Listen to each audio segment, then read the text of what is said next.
Maemo a bommasepala Freistata a ntse a mpefala. Molekodi wa dibuka tsa ditšhelete o re kgaello ya boetapele dipolotiking le tsamaisong e sitisa tswelapele. Profense e bile le mehwanto e mengata ya boipelaetso kgahlano le phano e fokolang ya ditshebeletso.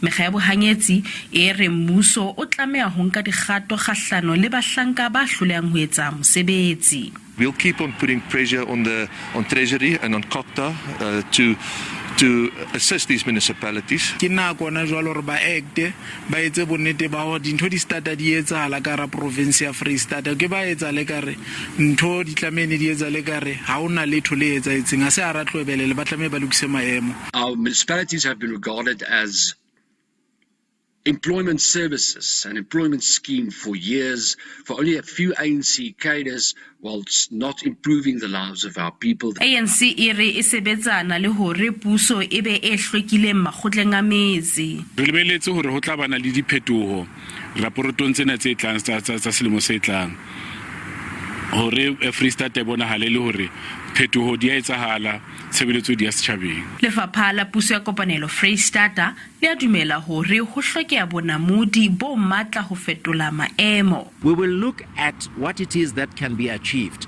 within what period of time, set those goals and not just dream about things improving for the better, set ourselves goals and measure ourselves against those goals that we've set ourselves. SABC News, Bloemfontein.